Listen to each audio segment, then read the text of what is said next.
श्री शशि थरूर जी, अधीर रंजन जी आपकी जगह शशि थरूर जी।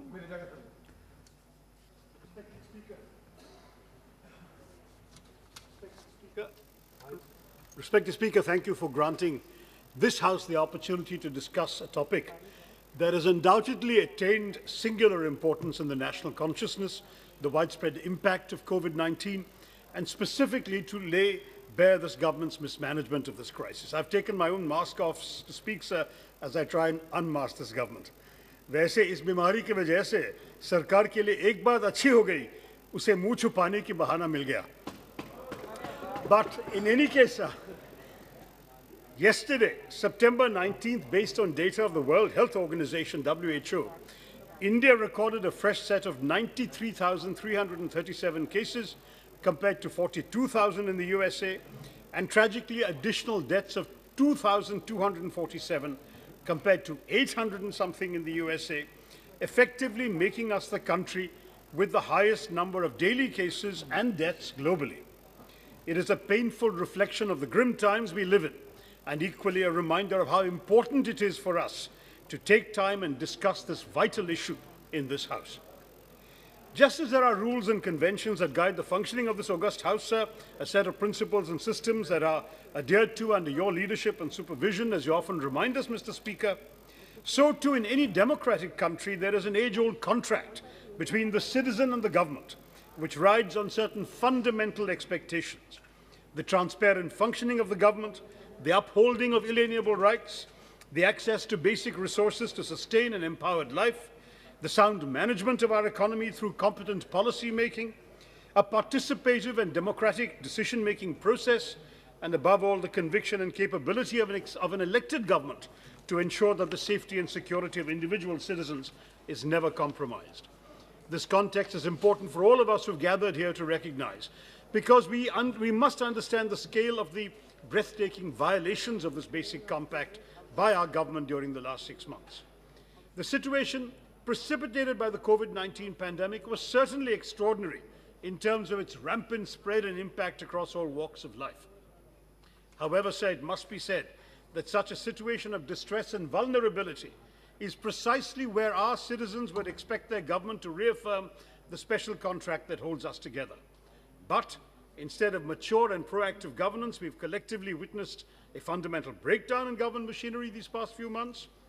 Instead of clearly communicated protocols and comprehensive strategies, we have collectively witnessed an alarming lack of clarity, readiness, and preparedness to tackle this virus. And above all, where the citizens of the country expected their government to lead them out of this darkness, we have sadly witnessed an unconscionable betrayal of the concerns and aspirations of the people by the very government they elected. Respected Speaker, let us look at how things unraveled in the last 6 months. As early as January, there were compelling indications that the virus that had originated in Wuhan was far more complex and potentially devastating than we had earlier imagined. By January 30, the World Health Organization had declared the COVID-19 virus as a public health emergency, a declaration that came on the same day that India too had its first documented case in the form of a student who had returned to Kerala from Wuhan. When this government failed to produce any tangible reaction to these developments, on February 12th, my colleague and member of this House, Shri Rahul Gandhi, tweeted and publicly warned the ruling dispensation, I quote, "The coronavirus is an extremely serious threat to our people and our economy. My sense is the government is not taking this threat seriously. Timely action is critical," unquote. When the government ignored this to host a crowded welcome to President Trump in Ahmedabad, Congress followed up with exhortations on March 3rd and 5th, which I'm sorry to say were ignored by the government that has routinely prioritized partisan policies over constructive dialogue. Had they listened to Rahul Gandhi's prescient warnings and those of others like him, surely the situation could have been managed better. Instead, driven by what appeared to be greater interest in toppling a state government in Madhya Pradesh rather than national priorities, the present ruling dispensation continued to delay the implementation of a national strategy to clamp down on the spread of the virus. This, respected Chairman, was the first failure of this government. I'll mention 5 in due course. A failure to adequately recognize the scale and complexity of the problem we were dealing with, compounded by an unwillingness to listen to voices that warned us well in advance of the consequences of ignoring a problem of such magnitude.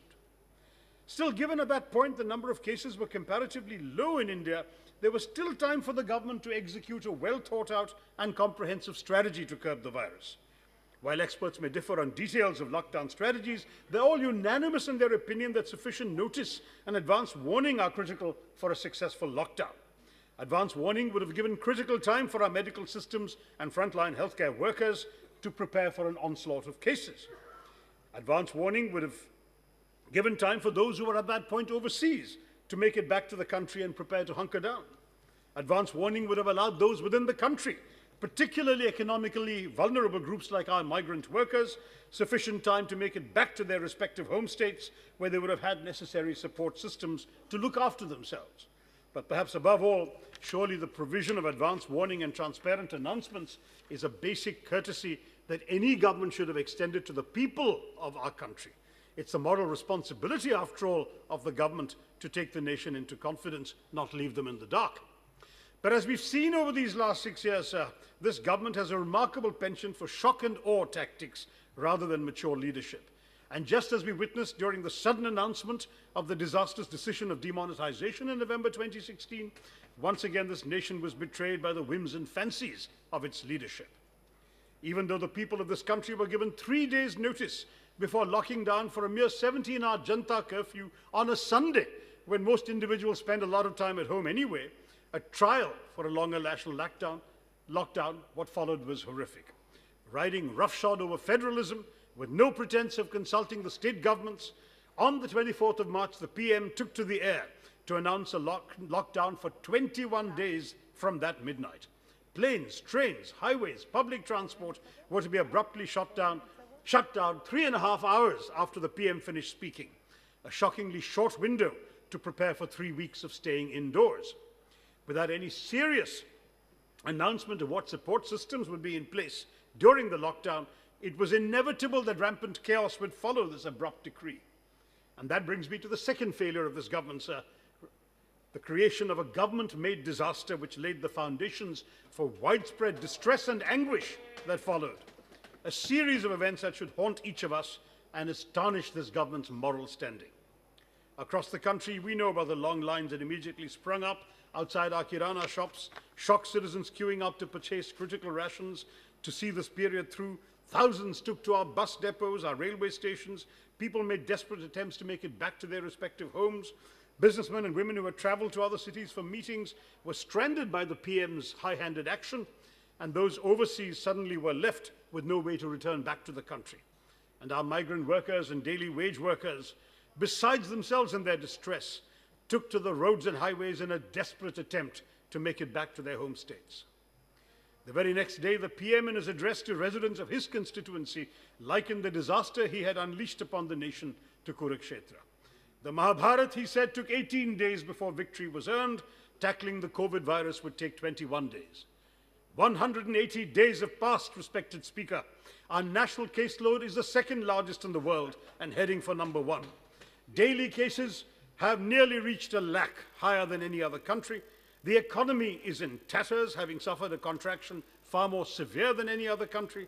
And therefore, perhaps the analogy best suited to describe this government is that of Emperor Nero, who played the fiddle while an entire nation burned.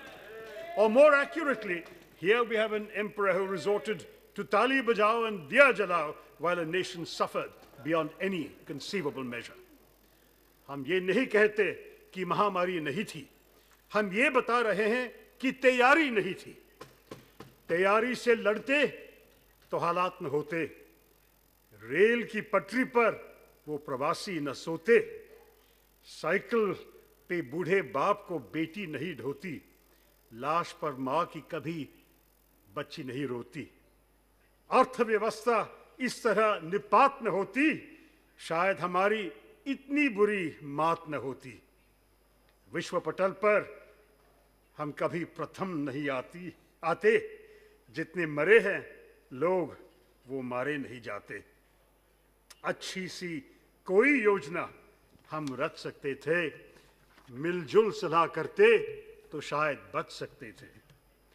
हम ये नहीं कहते कि महामारी नहीं थी, हम ये बता रहे हैं कि तैयारी नहीं थी।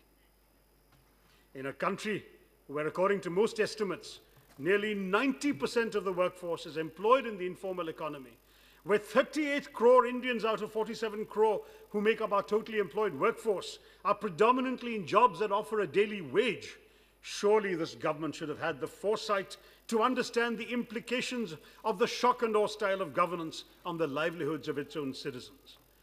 Depending on which set of sources you refer to, the numbers that quantify the scale of the migrant workers' crisis vary.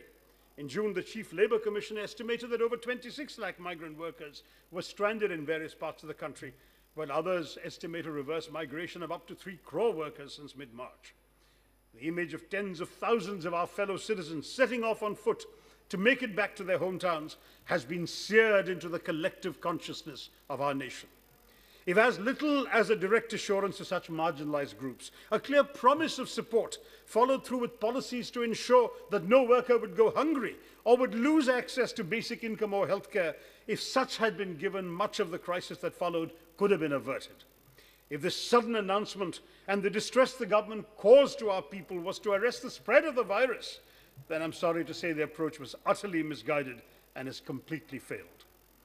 As highlighted in a letter addressed to the PM that was signed by distinguished medical experts of several national associations, and I quote, "Had the migrant persons been allowed to go home at the beginning of the epidemic when the disease spread was very low, the current situation could have been avoided. The returning migrants are now taking infection to each and every corner of the country, mostly to rural and peri-urban areas in districts with relatively weak public health systems." In other words, the third significant failure of this government is that not only did their high-handedness result in widespread pain for our people, but their role in fomenting such an exceptional displacement of migrant workers actively undermined any gains that were initially envisioned from a national lockdown. As the virus continued to spread, the countermeasures of a lockdown persisted, and this has inevitably laid low our already fragile economy. This is not a debate on the economy, Mr. Speaker, but the fact is that shutting down every productive activity in the name of flattening the curve meant only that, in the words of Rajiv Bajaj, we flattened the wrong curve. COVID rose, but our economy collapsed. All our main indicators are in the red, with no end in sight, causing sleepless nights for most Indians. We've already seen the 23.9% contraction in Q1 GDP, compared to 9.1 in US, 9.7 in Brazil. Most experts have suggested an overall contraction of 10 to 11% is likely to take place in this financial year. Far more worrying is the impact the pandemic has had on the workplace. We, in this House, have seen how many MPs have now been infected, new cases coming in every day. Let us face it, at least we have a job thanks to our voters. We're suffering already record levels of unemployment under this government's watch ahead of the arrival of the virus. But estimates suggest that the situation has further deteriorated, with the Centre for the Monitoring of the Indian Economy pointing out that about 21 million salaried employees lost their jobs during April to August, with about 3.3 million jobs, 33 lakh jobs being lost in August, and 4.8 million, 48 lakhs in July. The total number of salaried jobs in the country at the end of last month stood at 65 million, having come down from 86 million in the previous fiscal year. घर घर में अंधेरा है, कहीं बाहर नहीं है, बैठे हैं युवा खाली, रोजगार नहीं है. Now, admittedly, the global economy has suffered significantly as well, but across the world we've seen instances where governments have actively implemented countermeasures to mitigate the economic devastation of the COVID pandemic. The United Kingdom, for instance, had rolled out a furlough scheme, a coronavirus job retention scheme which encouraged employers not to let go of their workers, 80% of whose salaries would be supported by the government. In other words, the government would pay to ensure that you could keep your job. Our government's announcement of a 20 lakh crore economic relief package has inspired little confidence, particularly when its fine print shows that new fiscal support amounted to only 1.86 lakh crores, less than 1% of the GDP. Much of the package had already been included in the Union budget for 2021, or merely facilitates people's own borrowings. As a result, respected Speaker, India has carved a worrying but distinctive position for itself. In their response to the COVID-19 pandemic, the nations of the world have three kinds of report cards. In a handful of cases, they managed to get on top of the virus, and their economy also thrived. The majority of countries, however, manage one or the other. That is, they either manage to mitigate the healthcare effects of the virus at the cost of the economy, or they kept the engine of the economy running while suffering an onslaught of the virus. India, on the other hand, has become a poster child for the worst case scenario. We have the worst of both worlds. We have neither managed to limit the spread of the virus, nor have we managed to keep the economy afloat. The GDP for the first time in 41 years will actually shrink. Our employment crisis has become even worse than before. Small and medium businesses have been devastated. Trade has crashed, and our foreseeable national prospects are dire. In a panicky overreaction to economic failure, the government is unlocking the country even as cases are shooting up. A lockdown imposed when we had 564 cases is being lifted when we are inching towards 54 lakh cases. Or to be precise, 53,08014 as of yesterday.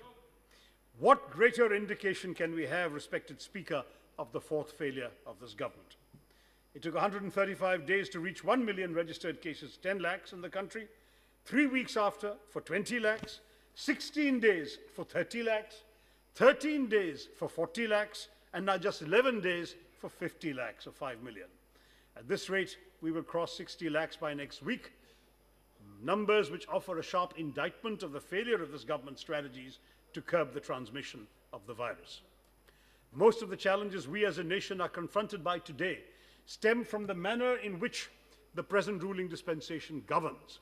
I'm sorry to say there has been minimal effort by the government to reach out and consult with other stakeholders, particularly the state governments and the opposition, before embarking on their flawed plans.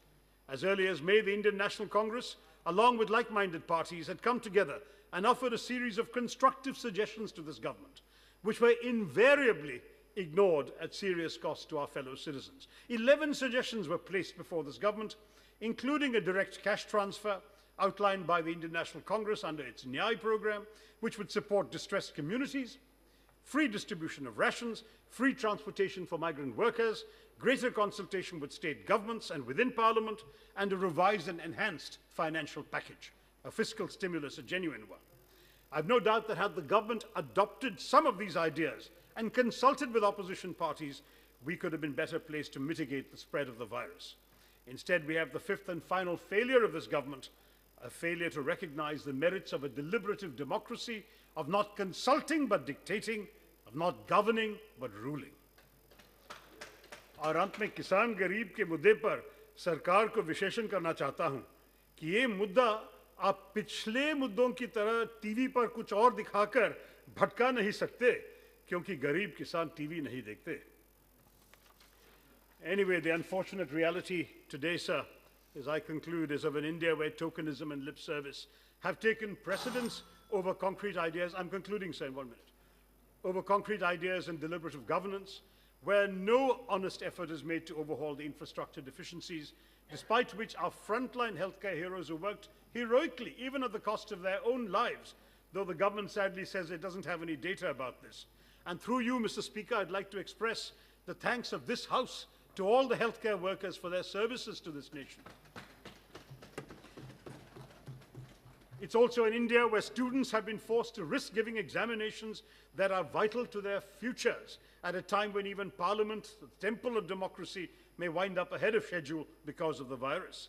An India where basic healthcare services, such as immunization programs, have been disrupted, particularly in rural areas. An India where the electoral fates of upcoming state assembly elections have transcended our national priorities. An India where the virus has been used to promote another lockdown, a lockdown on individual liberties and freedoms, as activists who have been arrested under the draconian UAPA have realized. To those in government, let me say that there is still time for you to recognize the follies of your current approach. While thanking all my colleagues in this House for having braved this Mahamari in the service of this Parliament, I urge this government to become more transparent in your functioning, to gather and release data to experts where required, to consult with all stakeholders before acting, and ultimately to take this nation into confidence, because it is losing confidence in you, the government. Sir, through you, sir, I would like to assure the young people of this country that this Parliament will stand with them and their future that we will continue to argue for the best possible practices and policies so we can overcome this crisis.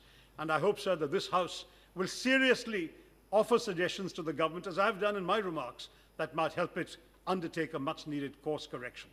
Thank you, Mr. Speaker. Jai Hind.